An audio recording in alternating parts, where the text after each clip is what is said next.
Archie Sonic Comic Issue 185, Misfit Badniks.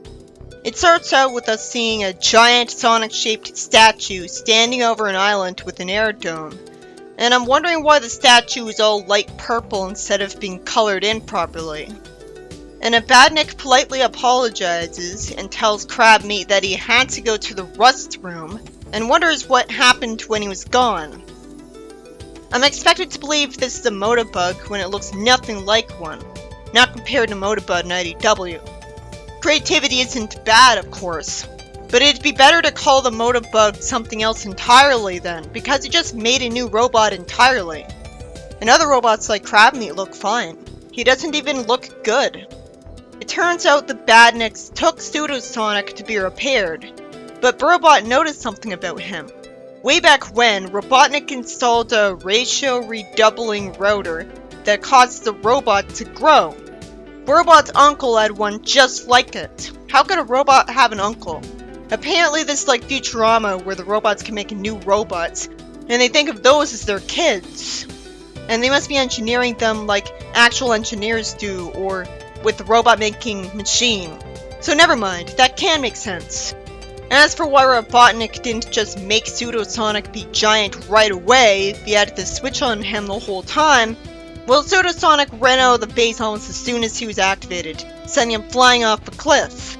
Robotnik didn't know that happened, so he didn't think to rush hitting the switch, and never got the chance because he ran off to fight Sonic, and he didn't find him again to flip the switch himself much earlier.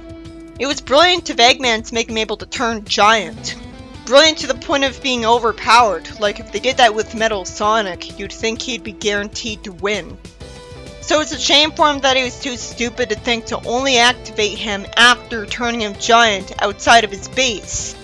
Maybe because he was overconfident that Pseudo could beat Sonic in his base form, and the giant form was just a last resort in case he was beaten.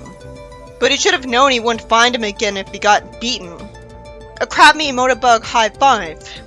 It's sweet to see them care enough to do that. They want to restore the reputation of Badniks by getting Pseudo to take over Mobius, because somehow Eggman was stupid enough to give them free will.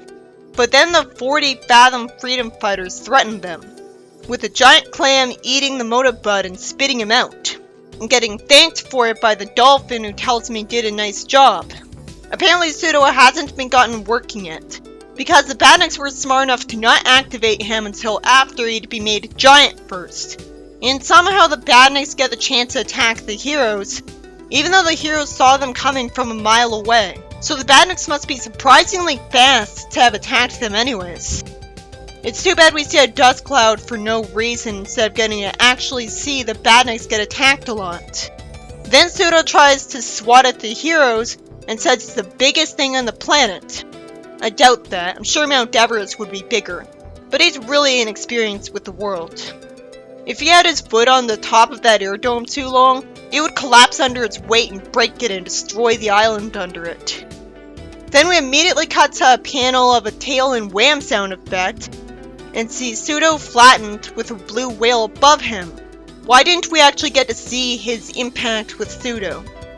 That'd have been satisfying.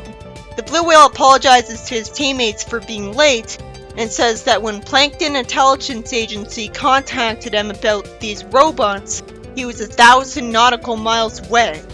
He tells his friends to sweep the robots into a pile, and it turns out he used his tail to hammer all of the Badniks, including Pseudo, and that beautiful artificial island, into one metal cube that's somehow all one gray color. Which would only make sense if he painted over it with gray paint.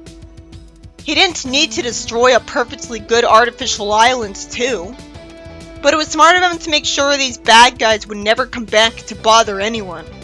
Brilliant by Sonic character standards. This would never happen to Metal Sonic nowadays, for no good reason. After all, he went really long stretches in Archie Sonic without being used just fine. The dolphin thanks the blue whale, unfortunately saying a pun, and if the jellyfish groans at puns, why does he make one too while telling him that'll be enough water humor? This story by Mike Gallagher is about the 40 Fathom Freedom Fighters bravely fighting Badniks, with the art not really showing you the impact against the Badniks when that would have been satisfying. And eventually Pseudosonic shows up, being bigger than ever, with him and the Badnik somehow planning against Robotnik. But the blue wheel crushes him practically a panel after he says anything. I guess that competent moment was necessary because the other heroes wouldn't have been able to do anything to hurt him. So all it did was spare us a bunch of panels where the heroes get smacked. It was nice to see these guys because they're nice to each other. But I don't remember them using cool powers to take advantage of them being underwater creatures. Which, didn't they use those in the story they were in Mech Madness? I feel like that was a better action scene for them. More interesting than this, where they fight Badniks in a forgettable way.